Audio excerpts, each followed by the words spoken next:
स्कंद पुराण यहां तक कहती है कि इस कथा के चरित्र को जो श्रवण कर लेता है उसको 26 एकादशी करना भी नहीं पड़ती। इस एकादशी की केवल ये कथा सुनकर ही वो तर जाता है। बहुत ध्यान से सुनना इसको, कथा तो बड़े भाव से सुन लो इसको, है? बड़े प्रेम से। इसलिए सारी एकादशियों में निर्जला एकादशी की महत्वता शास्त्र प्रमाण करता है महाराज। निर्जला एकादशी का उद्यापन जो करा जाता है, उसका उद्यापन और प्रदोष का जो उद्यापन करा जाता है, इन दोनों का क्रम लगभग एक जैसा ही। तो निर्जला पहुंची है और निर्जला ने जाकर भगवान नारायण से निवेदन करा। भगवान विष्णु ने पूछा, क्या बात है निर्जला, आज तुम खेलती हुई यहां पर आकर खड़ी हो गई, क्या हुआ क्या है? क्या तुमको गौलोक धाम में आनंद की अनुभूति नहीं हो रही जो तुम बैकुंठ में आई? निर्जला घूमती घूमती भगवान के सम्मुख में पहुंच गई। भगवान ने पूछ रहे हैं, बार बार पूछा, निर्जला हुआ क्या तुमको?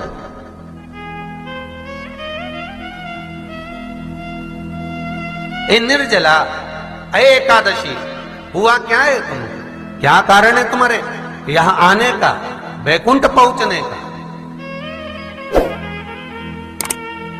बहुत ध्यान देना महाराज। शास्त्र कहता है सोमवार, मंगलवार, बुधवार, गुरुवार, शुक्रवार, शनिवार, ये देवता वो देवता सबके व्रत कर लो, सारे व्रत कर लो, पर ये व्रत आपको परमात्मा के धाम तक लेकर नहीं जा सकते, क्योंकि इनका जो पुण्य है वो मृत्यु लोक में आप थोड़ा सा भी गलत करते हैं तो पुण्य समाप्त हो जाता है।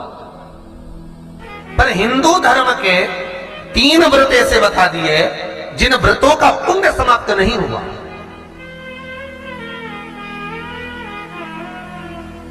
हिंदू धर्म के 3 व्रत ऐसे हो गए जिनका पुण्य समाप्त नहीं हुआ महाराज, जिनका पुण्य प्रबलता में बढ़ता गया। पहले नंबर पर एकादशी, दूसरे नंबर पर प्रदोष और तीसरे नंबर पर शिवरात्रि। एकादशी भी 26 है तो प्रदोष भी जम के बोलते जाओ 26 है।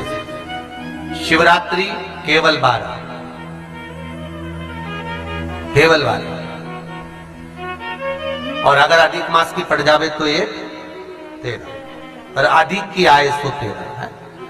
तो यहां शास्त्र कह रहा है कि 3 व्रत हमारे यहाँ जिनका पुण्य समाप्त नहीं हुआ, जिनका पुण्य प्रबल हुआ, बड़ा। इसलिए आज भी माता एकादशी का व्रत करती है, और एकादशी का व्रत कर कर अगर कोई जीवात्मा को देते हैं, कोई मर भी गया तो उसको एकादशी का दान देते हैं। एकादशी का उसको दान दिया है। महाराज निर्जला खड़ी है, पूछा क्यों आई हो, क्या कारण? निर्जला आई तब लक्ष्मी मैया उठकर निर्जला के करीब में गई। निर्जला बहुत सरल थी निर्जला। कहते हैं कामा एकादशी सबसे लंबी है।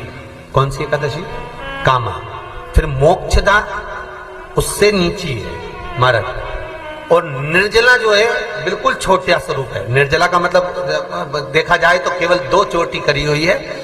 मस्तक पर भोर लगा हुआ है निर्जला के, माथे पर बिंदी लगी हुई है निर्जला के, सुंदर गले में तुलसी की मालाएं पहनी है निर्जला, हाथ में जो हाथ फूल जैसी माताएं पहले पहनती थी, आपको ध्यान में होगा, ऐसा बड़ा फूल होता था, अंगूठियां पड़ी होती थी, हाथ में ऐसा लगा रहता है। तो निर्जला हाथ फूल भी तुलसी के धारण करी, बड़ा सुंदर स्वरूप है माता निर्जला का महाराज। छोटी है तो माता लक्ष्मी उनके पास में गई और निर्जला से जाकर पूछा, निर्जला तेरे आने का कारण क्या है, तू बता। नारायण आपसे पूछ रहे हैं कि क्यों आई हो, किस लिए आई हो, क्या है तुम्हारे आने का कारण? निर्जला ने कहा, मेरी विनती केवल इतनी सी है मां, कि मैं ये चाहती हूं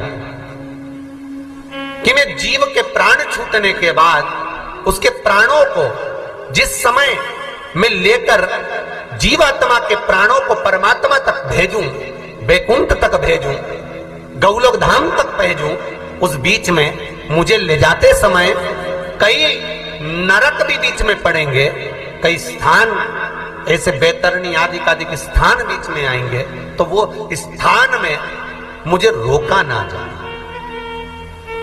मैं सीधे भगवान के धाम पहुंच जाऊं। ऐसी कृपा, ऐसी दया। जितनी भी माताएं एकादशी का व्रत करती, बहुत ध्यान से सुनना आज की कथा को। शायद जिंदगी में मिली ना मिली, और ये कथा का रिश्ता तो बहुत ध्यान से सुनना। स्कंद पुराण यहां तक कहती है कि इस कथा के चरित्र को जो श्रवण कर लेता है उसको 26 एकादशी करना भी नहीं पड़ती। इस एकादशी की केवल ये कथा सुनकर ही वो तर जाता है। बहुत ध्यान से सुनना इसको, कथा को।